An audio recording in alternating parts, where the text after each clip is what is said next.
And welcome to News Round, a recap of stories that made headlines during the week. The headlines.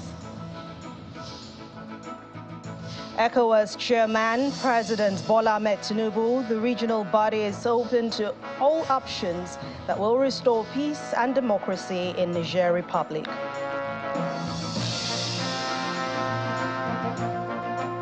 Former Kaduna State Governor Nasir El-Rufai and two others not confirmed for ministerial position by the Senate. Acting Inspector General of Police Kayode Egbetokun launches Standard Operating Procedure Handbook for Safe Schools program.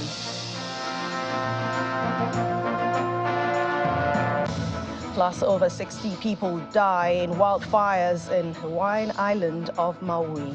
We'll bring you the details in a moment.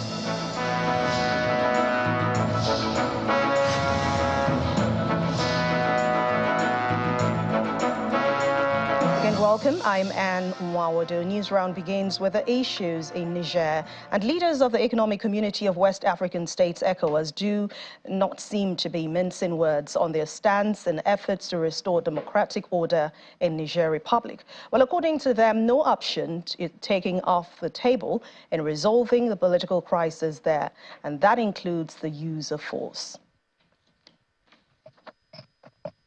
It's the second extraordinary session of the Authority of Heads of State and Government of the ECOWAS taking place at the Presidential Villa in Abuja. The focus of this meeting is the political situation in Niger Republic following the expiration of the 7-day ultimatum given for the return of democratic rule to Niger. Excellency. The chairperson of ECOWAS welcomes the members with an outline of the efforts by the bloc, including sanctions and mediation efforts that are yet to yield results. He advocates more diplomatic efforts and dialogue. It is crucial that we prioritize diplomatic negotiations and dialogue as the bedrock of our approach. We did. And we still look to engage the party involved, including the Coup leaders, in honest discussion to convince them to relinquish power as suggested. The body then goes into a closed-door session to review the developments since its last meeting. We have reaffirmed our commitment. Hours later, the doors are thrown open and the chairperson gives his closing remarks. He reiterates that all options will be considered in ensuring a peaceful resolution of the situation in Niger. No option is taken off the table, including the use of force as a last resort. If we don't do it, no one else will do it for us. It is then time for the reading of the communique. Uphold all measures and principles agreed upon by the extraordinary summit held on Niger on 30th July 2023. Underscore the determination of the ECOWAS authority to keep all options on the table for the peaceful resolution of the crisis.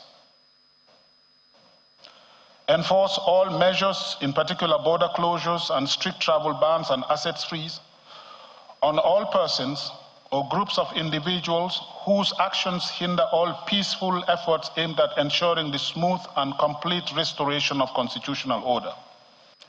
Direct the Committee of the Chief of Defense Staff to activate the ECOWAS standby force with all its elements immediately. Order the deployment of the ECOWAS standby force to restore constitutional order in the Republic of Niger. ECOWAS is urging the African Union to endorse their decisions while asking partner countries and institutions, including the United Nations, for support to ensure a quick resolution of constitutional order in Niger Republic. Some of the presidents who spoke later make clear their resolve on the matter. ECOWAS cannot accept this.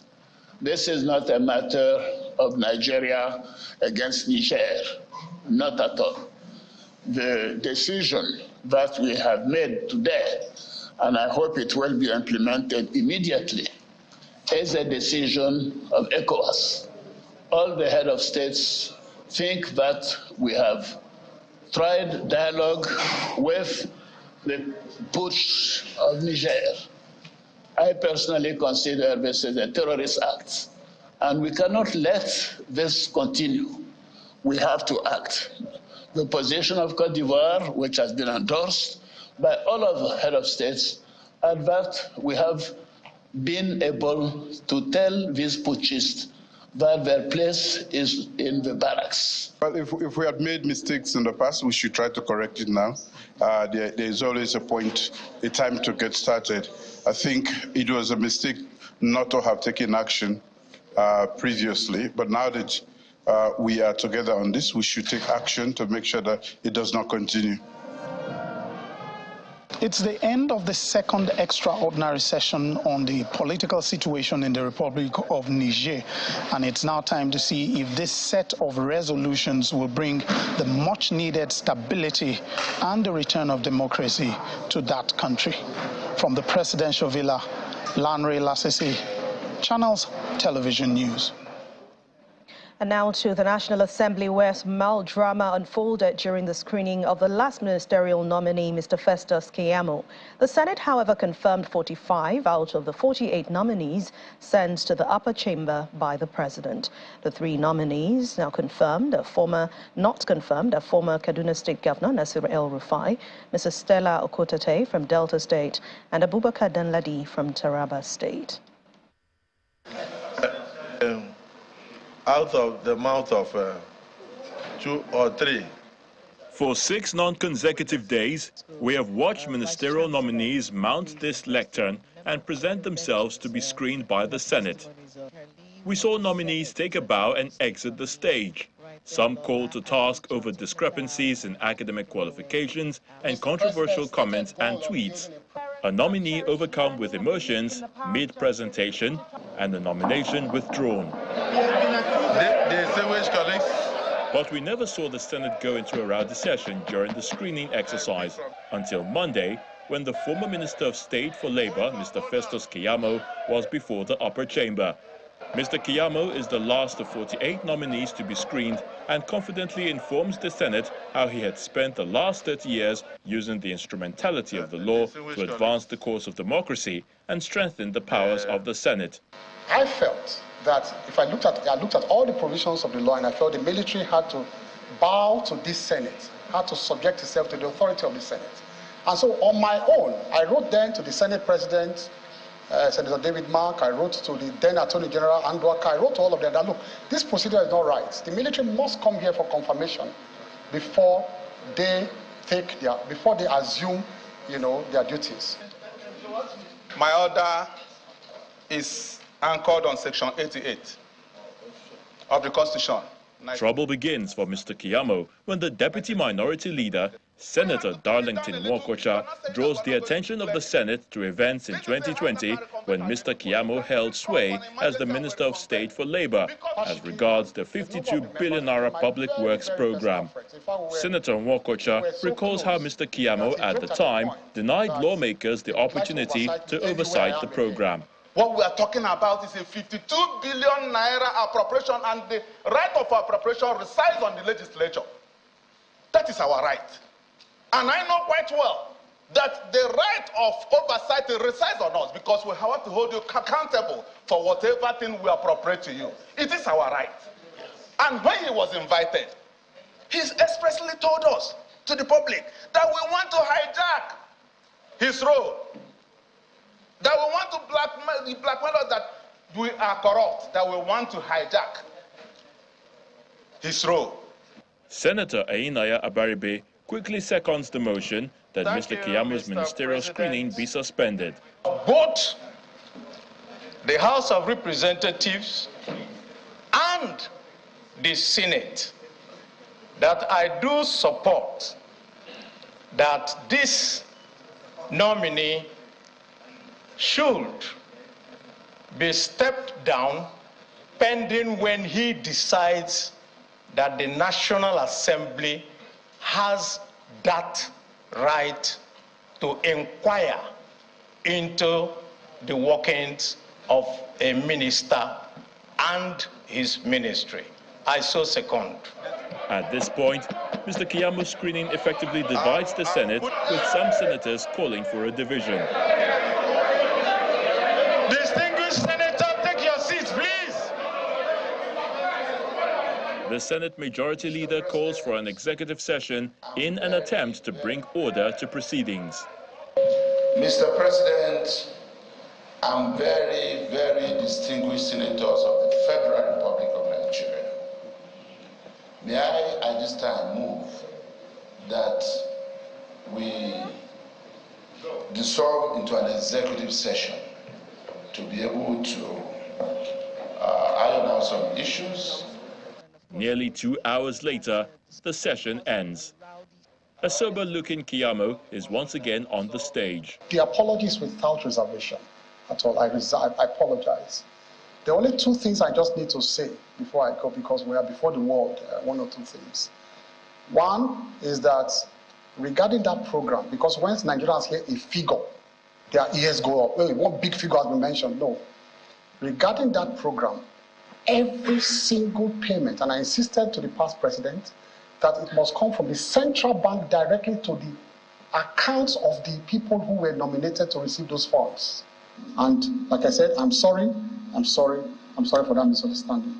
A federal lawmaker makes a case for Mr. Kiamo.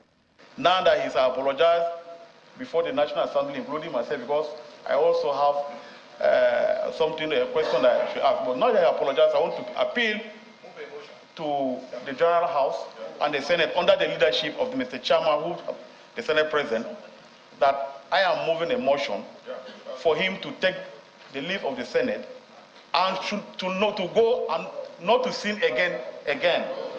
Take a leave and go, and don't repeat such again now that you have apologized before this horror house. Those who are in support of this motion say aye. Aye. Those who are against say nay. The ayes have it. The apologies are hereby accepted. The Senate accepts his apology and he is asked to exit the podium. Will the Senate approve the nomination of The Senate proceeds to confirm the ministerial nominees. Those in favor say aye. Aye. Those against say nay. The ayes have it. The upper chamber confirms a total of 45 nominees. 3 of the nominees, namely former Kaduna State Governor Nasir El-Rufai, Mrs. Stella Okotete from Delta, and Abubakar Danladi from Taraba State, are not confirmed because they are still undergoing security checks. Still to come on News Round, we'll head to the presidency to find out what the president is saying about investment and economic growth in Nigeria. Stay with us.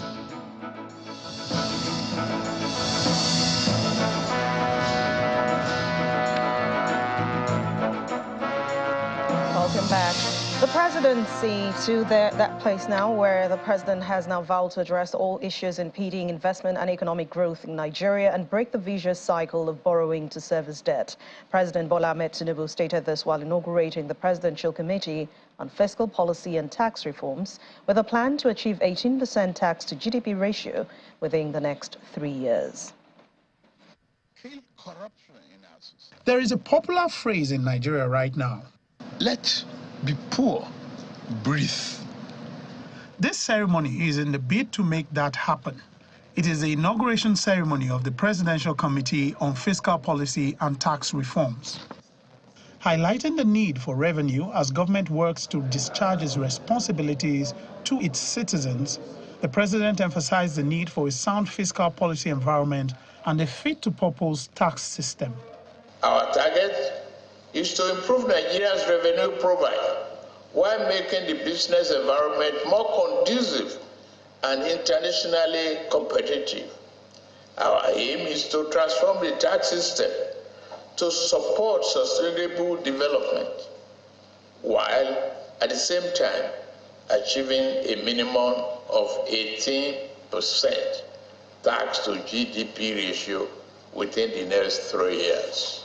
The committee is mandated to address the fiscal challenges facing the economy, focusing on 3 areas: fiscal governance, tax reforms, and growth facilitation.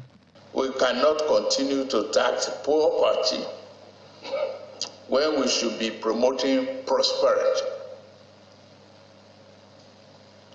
We should no longer tax investment or production, but focus on returns, incomes, and consumption. This government will tax the fruit, but not the seeds.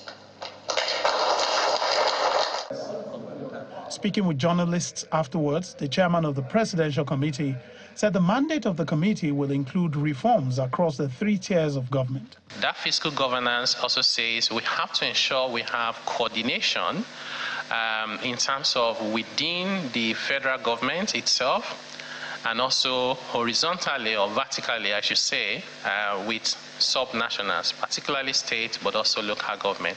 And that's exactly what we hope to be able to do. The World Bank country director, who was present at the ceremony, spoke positively about some of the steps taken by government. Just the fact that what His Excellency did on his first day in office, which is eliminate fuel subsidies, that already added close to 2 percentage points of GDP to government revenues. Just because otherwise Nigeria was losing about 10 trillion naira per year to PMS subsidy. The president has mandated the committee to come up with quick reforms that can be implemented within 30 days. They also have a mandate to ensure that they come up with critical reform measures, which will come up and should be delivered within 6 months and implemented within 1 calendar year. So for the committee, their time starts now. From the presidential villa, Lanre Lasese, Channels Television News. To ensure safer school environment for Nigerians, the Acting Inspector General of Police, Mr. Kayode Egbetokun, has launched the Standard Operating Procedure Handbook for the Safe Schools program. This initiative, aimed at enhancing security and safety in educational institutions across the country, is also composed of the Schools Protection Squad, the SPS, which is a specialized unit within the Nigerian Police Force. The police is taking the lead in the latest effort to provide security in schools across the country, following attacks on schools, particularly in the northern part of Nigeria, highlighted by the infamous abduction of schoolgirls in Chibok, Borno State. There were also attacks on some schools in Yobe, Katsina, Niger, Zamfara, and Kaduna states. Following the launch of the Safe School Initiative in May 2014, the Acting Inspector General of Police is launching the Standard Operating Procedure Manual, an integral part of the initiative. This manual outlines the meticulous procedures that will guide our law enforcement agencies, educational institutions, and communities towards a shared goal of safe and secure learning spaces. The Nigerian Police Force, along with other stakeholders, has played an instrumental role in charting this roadmap to achieve the objectives of the National Plan on Safe Schools in Nigeria. For other security agencies, synergy amongst the agencies is necessary for effective service delivery. I will therefore call on all relevant stakeholders to play their roles in ensuring safe education for our children. On our own part, I promise that the Armed Forces of Nigeria is readily available to support the Nigerian Police Force in this good and worthy endeavor. The Nigeria Secretary for Defense Corps has been making regular effort at trying to sensitize the grassroots at state and local government level towards setting up more response centers. DIG operations, can you join? Highlight of the event is the unveiling of the Standard Operating Procedure Manual by the representative of the President of the Senate, flanked by the acting IGP and other dignitaries. Senate President, I built this SOP program with the hope that it will be a turning point to saving our schools. Thank you. The manual will serve as a reference for school authorities, security agencies and other stakeholders involved in the Safe Schools program to empower them to take coordinated and effective measures in ensuring the safety and protection of schools in Nigeria. One of the Chibok schoolgirls who was rescued from Boko Haram captivity last month has been presented to the wife of the president, Mrs. Oluremi Tinubu, at the presidential villa, Abuja. The coordinator of the Counter-Terrorism Center in the Office of the National Security Advisor, Rear Admiral Yeminu Musa, who led this presentation, explained that Rebecca Kabu, who was rescued by security agencies, and that happened on July the 17th, 2023. Rebecca Kabu, now age 22, was actually 13 years old when he was kidnapped and adopted from her school in Chibok in 2014 by late Shekau-led Boko Haram.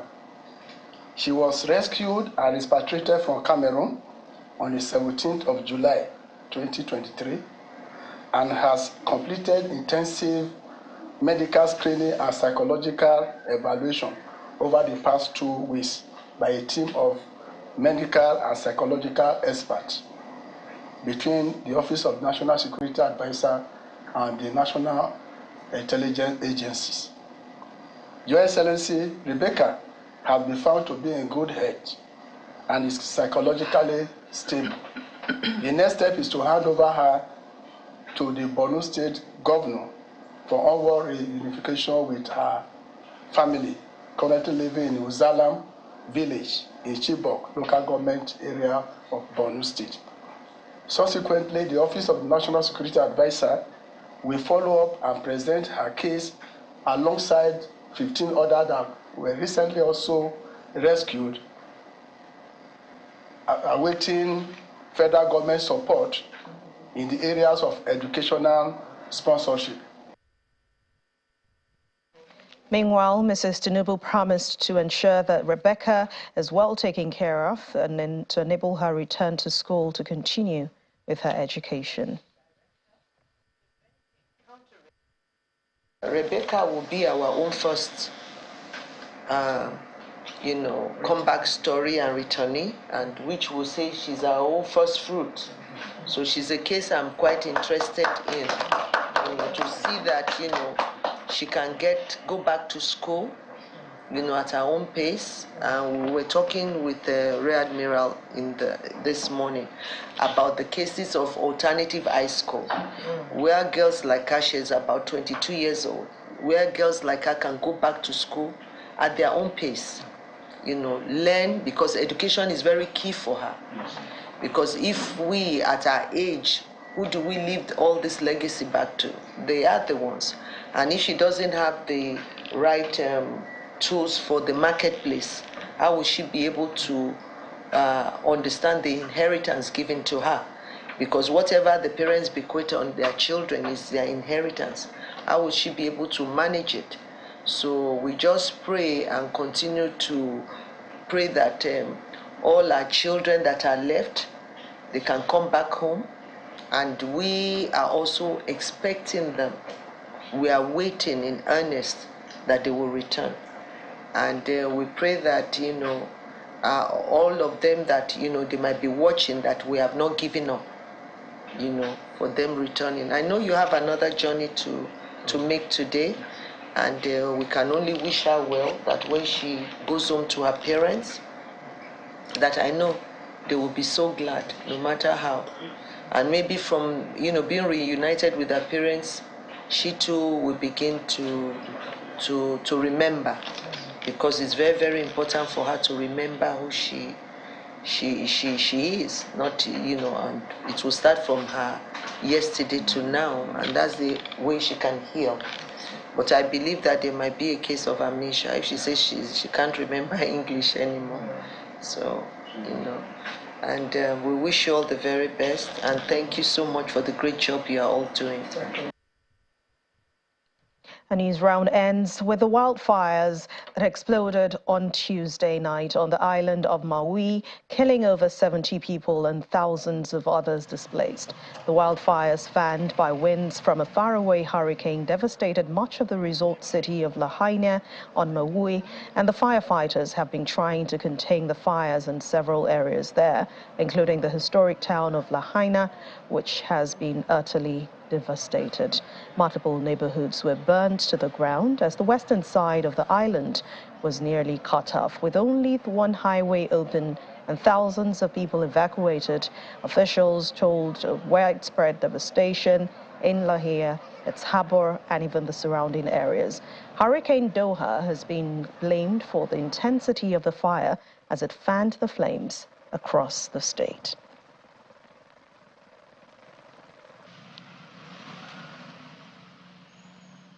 And that's News Round for this week. Thank you so much for watching. I'm Anne Mwawadu.